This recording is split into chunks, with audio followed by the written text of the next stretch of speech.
Hello, welcome to Procontation Points Video Snark. I read bad books so that you don't have to. I'm continuing my review of Shatter Me by Tahereh Mafi. Not the first video, go check out the others, links are posted below. Chapter 45. Kenji says they had to destroy the clothes in my duffel bag too.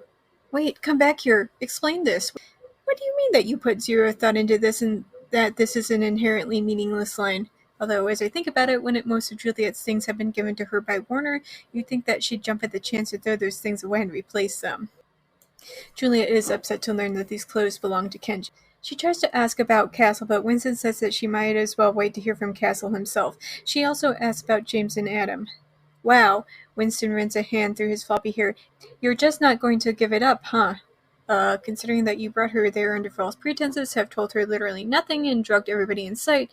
Yeah, Juliet has every freaking right to be anxious and worried about where James and Adam ended up. The fact that Winston continues to dismiss her concerns is worrying to say the least. As they walk along, Juliet sees a lot of technology that she doesn't understand. When she asks about where they're getting the power for all of this, Kenji vaguely says that they steal it. And the reason why literally nobody notices the giant power consumption over here is because Kenji goes on to say that it was no coincidence that he ended up on Adam's doorstep, that it was always his job to know where Adam lived, that they'd been looking for Juliet this entire time, which at least that's one thing explained. But we're mostly finished with this stupid book, and they can't even be bothered to tell us what it is that these guys are fighting over. The only thing that we know is Warner bad, Castle good, which isn't exactly helpful. I still stand by my earlier statement of wanting to side with the military because there's never been any reason given as to why I shouldn't. No cause that they're fighting over. Warner was only just a cog and wasn't even in charge. For heaven's sake, the boy reported to his father. His father! There are no lines on his face, but there's a streak of silver in his hair that, and his eyes confess he's lived at least 100 years. He must be in his 40s. He's 100 years old, but he's 40? What? So Julia goes into the room and meets Castle. Following everything with Warner, Julia is naturally wary about Castle. He mentions the rumors that he'd heard about Juliet, about her murder skin, but more importantly, about how she'd had super strength and can punch through feet of concrete. Although maybe that's thanks to Kenji being a double agent.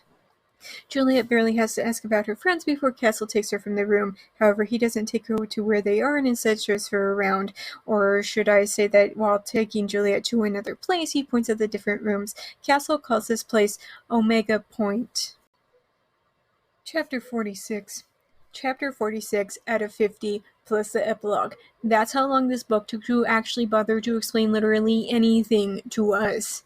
Sure, there's all the business about Juliet and being wanted by either side of this thing, but Castle actually spells out for Juliet what's going on in plain English.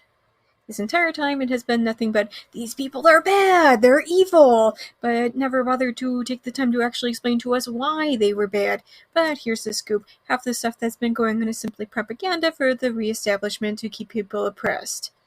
Food shortages? Non-existent. They give people just enough food for them to survive and nothing more. The animals are very much alive, thank you kindly, being raised in secret pastures. The environment?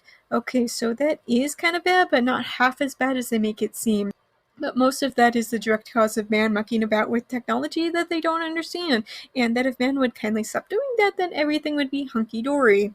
He goes on about stuff like GMO crops for profit and how companies are dumping toxic waste into the ground, and the author almost reaches some sort of social commentary, but lets the moment slip away before the narration can quite get there. And then he goes on to say something that basically sums up to that if you can control the narrative, then you can control the people, and you can control anything and everything after that. Which, thanks, but I already got that, but thanks for spelling that out. Juliet naturally wants proof of what he's saying.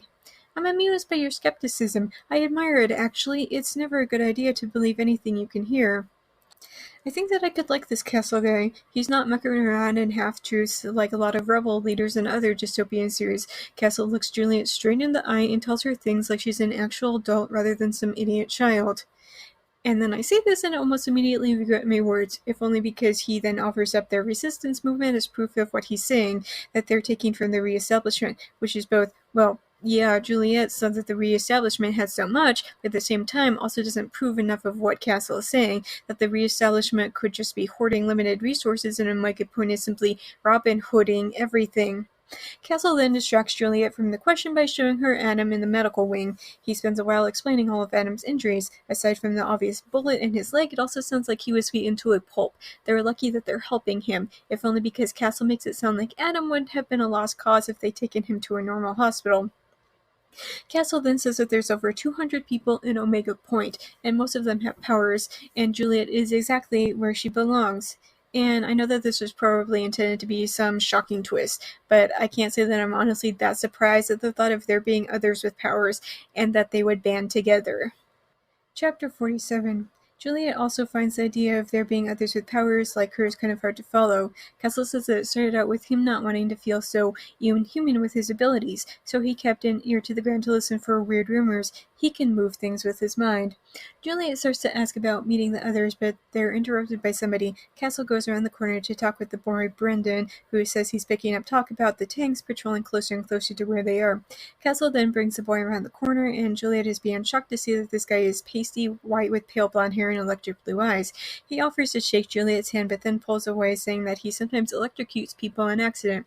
He's startled when Juliet says that she has murder skin. I have a bit of a problem with that myself, you know. Girls are always talking about electricity and the romance, but none are too happy to actually be electrocuted, apparently.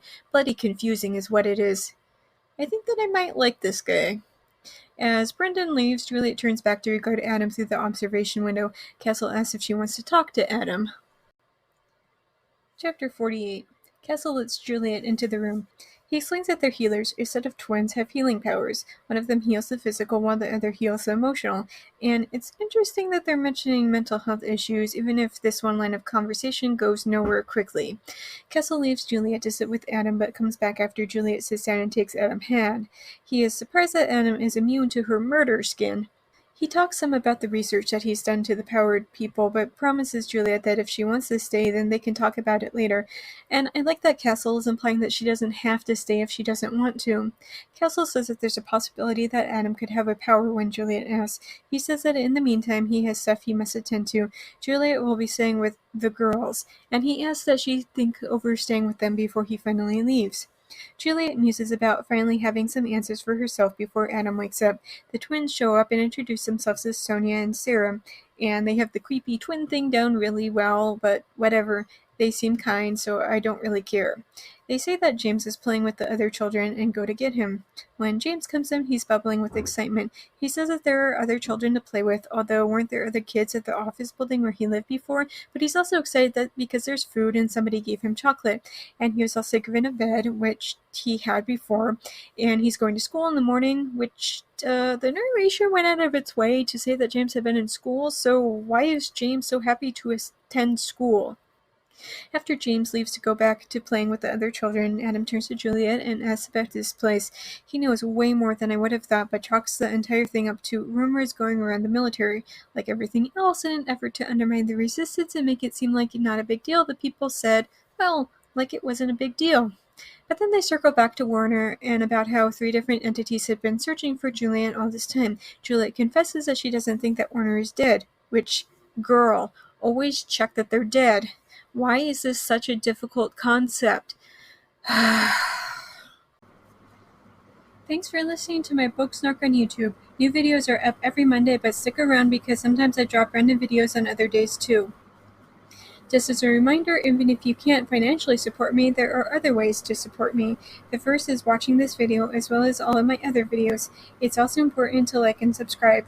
Finally, you can share this video with all of your friends so that they can help as well. If you're already caught up with all of my videos, you can go to Tumblr for my main book Snarks, always free and updated every morning. And if you've already read all of my main Snarks, then you can find even more Snarks on my Patreon. You can access it for $1 a month. Plus, you also get early access to my main Tumblr Snark. Special thanks to Dawn, Phoebe, and Nikki for supporting me on Patreon already. If you want to hear your name in my video next week, either support me on Patreon or make a one-time donation. Do you like my Snark so much that you want me to snark your writing? I do that too. For just $3 per chapter, I will tell you how awful that your writing is. But not to worry if you feel like you couldn't take the criticism. I also offer regular book editing as well. $3 for every 5,000 words. You can contact me on any of my social media platforms if you have further questions. If you want to read some of the things that I've written, you can purchase my works on Amazon. I have a slew of erotic short stories and one full-length novel. I also sometimes run flash sales on my stories, and if you don't follow me on any social media, you might want to do that just so you know when I might be offering more things for free. Links for everything will be posted below. See you next week, guys.